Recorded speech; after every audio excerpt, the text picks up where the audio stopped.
Cricket media சார்பாக வருக என அன்போடு வரவேற்கிறேன். இந்த சேனல் தங்களுக்கு பிடித்திருந்தால் லைக் செய்யவும், ஷேர் செய்யவும், சப்ஸ்கிரைப் செய்து கொள்ளவும், பெல் பட்டனை கிளிக் செய்யவும். கிரிக்கெட் ஆர்வலர்கள் அனைவருக்கும் வணக்கம்.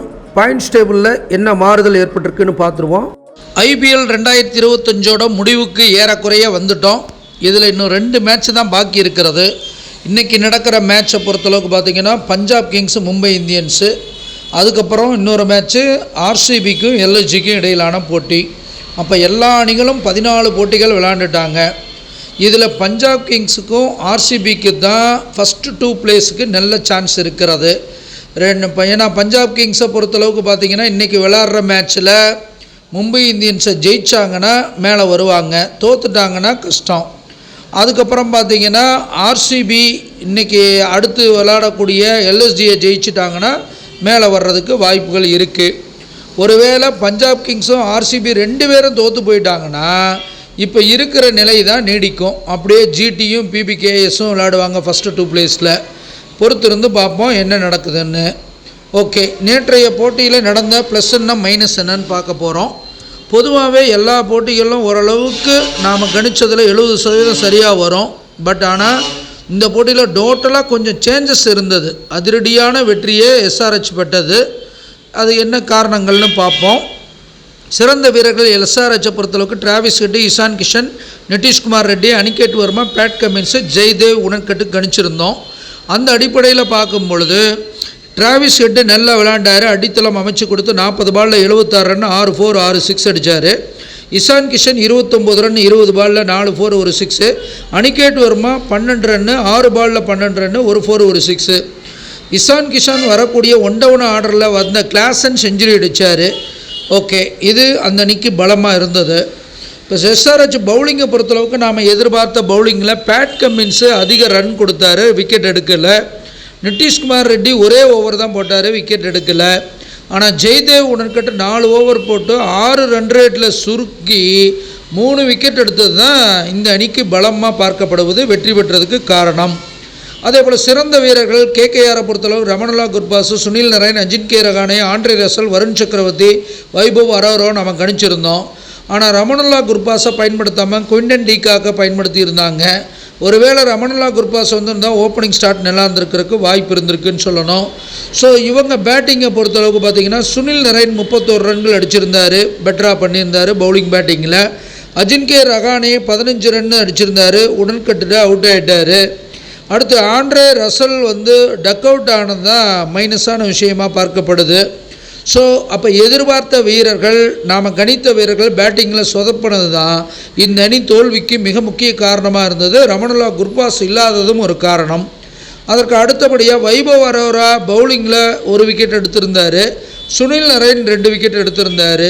இருந்த போதில் இவங்க 2 பேரும் 8 ஓவர் போட்டு 3 விக்கெட்டு கொடுத்திருந்தது ஓரளவுக்கு நன்மைனாலும், வருண் சக்கரவர்த்தியும் நம்ம ஆண்ட்ரே ரசலும் ரன்னு வாரி வழங்கிட்டாங்க. ப்ளஸ் போதாக்குறைக்கு நோர்க்கியாவும் வாரி வழங்கிட்டார். ஸோ இதன் அடிப்படையில் இந்த அணி தோல்வியை தழுவ நேரிட்டதுன்னு சொல்லலாம் அப்படிங்கிறது. அடுத்து இன்றைய போட்டி ரொம்ப பரபரப்பான போட்டி. யார் மேலே வரப்போகிறாங்கிறதுக்கான போட்டி. ஃபஸ்ட்டு 2 பிளேஸ்க்குள்ளே மும்பை இந்தியன்ஸை பொறுத்தளவுக்கு தோத்தாலும் ஜெயித்தாலும் அவங்க கீழே தான் இருக்க போகிறாங்க. பஞ்சாப் கிங்ஸை ஜெயித்தா ஒரு வேளை மேலே வர்றதுக்கு வாய்ப்பு இருக்குது. இப்போ மும்பை இந்தியன்ஸு பஞ்சாப் அப்படின்னு பார்க்கும் பொழுது 2 பேரும் தலா 32 முறை மோதியிருக்காங்க. இதில் மும்பை இந்தியன்ஸு 17 முறை ஜெயிச்சு ஆதிக்கத்தை நிலைநாட்டியிருக்கு. பஞ்சாப் கிங்ஸும் சலைச்சவர்கள் அல்லன்ற மாதிரி 15 போட்டியில் ஜெயிச்சிருக்காங்க. மும்பை இந்தியன்ஸு இந்த அணிக்கு எதிராக 223 ஹையஸ்ட் அடிச்சிருக்காங்க. பஞ்சாப் கிங்ஸு மும்பைக்கு எதிராக 230 அடிச்சிருக்காங்க. Lowest score 87 Mumbai Indians, Punjab 119. Mumbai இந்தியன்ஸுக்கு சாதகம். அடுத்து ஜாமக்கோல் பிரசன்னத்தை பொறுத்தளவுக்கு பார்த்திங்கன்னா உதயாதிபதி பஞ்சாப் கிங்ஸோடைய உதயாதிபதி மால் பார்த்திங்கன்னா நீச்சம் பெறுவது சிறப்பில்லை. அதே போல் உதயாதிபதி நீச்சம் பெற்றாலும் கூட லாபாதிபதியும் நீச்சம் பெறுவது பஞ்சாபுக்கு ஒரு பெருத்த பின்னடைவு. சரி, இது மட்டும்தான் அப்படின்னு பார்த்தா மும்பை இந்தியன்ஸ் தலைமையில் நீச்ச கிரகம் இருக்கிறதும் சிறப்பில்லை. ஆனால் பொன் வருவது கொஞ்சம் சாதகம் அப்படின்னு சொல்லலாம். ஆனாலும் கூட லாபஸ்தானமே கவிப்பில் மாட்டுது. லாபஸ்தானத்துக்கு விரயஸ்தானத்தில் அந்த அதிபதி இருக்கிறதுனால மும்பை இந்தியன்ஸுக்கும் அது பலவீனமாக காமிக்குது. அப்போ இந்த பிரசன்ன ஜாதகத்தை பொறுத்தளவுக்கு ரெண்டு அணிக்கும் பலவீனமாக தான் காமிக்கிறது. அதனால் ஆட்டம் தடைபடுதா அப்படின்னு கூட பொறுத்திருந்து பார்க்கலாம். எப்படி இருந்தாலும் இது ஈக்குவல் அப்படின்னு எடுத்துக்கலாம். நஷ்ட ஜாதகம். நஷ்ட ஜாதகத்தை பொறுத்தளவுக்கு பார்த்திங்கன்னா மும்பை இந்தியன்ஸுடைய அதிபதி சேய் நீச்சம் பெறுவது அந்த அணிக்கு சிறப்பில்லை. அதே போல் பஞ்சாப் கிங்ஸோட அதிபதி குரு 7ஆம் இடத்துல உட்காந்து தன் வீட்டை பார்க்கறது பஞ்சாப் கிங்ஸுக்கு கூடுதல் பலம். மும்பை இந்தியன்ஸுடைய லாபாதிபதி சனி விரயம் பெறுவது மும்பை இந்தியன்ஸுக்கு நஷ்டம் சேதாரத்தை காட்டுது. பஞ்சாப் கிங்ஸோட லாபாதிபதி உச்சம் பெற்று இருக்கிறதுனால பஞ்சாபுக்கு ஓரளவுக்கு வெற்றி வாய்ப்பை காட்டுது. ஸோ அப்போ இந்த ரெண்டு அணிகளில் பஞ்சாப் அணிக்கு ஓரளவுக்கு வெற்றி வாய்ப்பை காட்டக்கூடிய ஒரு சூழல் தான் இந்த போட்டியில் இருக்குது அப்படிங்கிறத நம்ம காமிக்கலாம் நஷ்ட ஜாதக முடிவில். ஸோ நஷ்ட ஜாதக முடிவில் வெற்றி பஞ்சாப் கிங்ஸ்.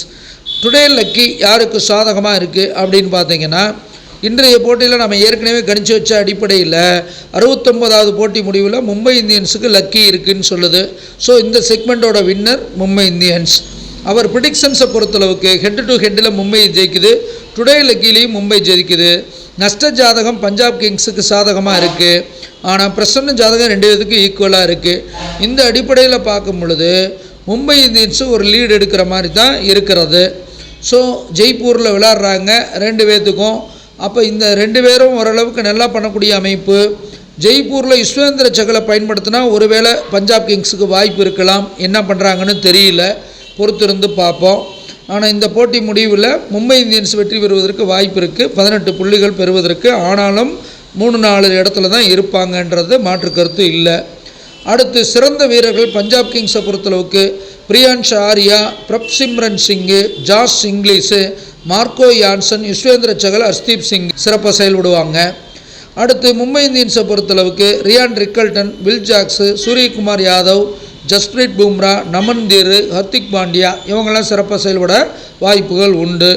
ஜாதகம் பார்க்க படிக்க எழுத அடியனை வாட்ஸ்அப்பில் தொடர்பு கொள்ள வேண்டுமாறு கேட்டுக்கொண்டு விடைபெறுகிறேன். நன்றி, வணக்கம்.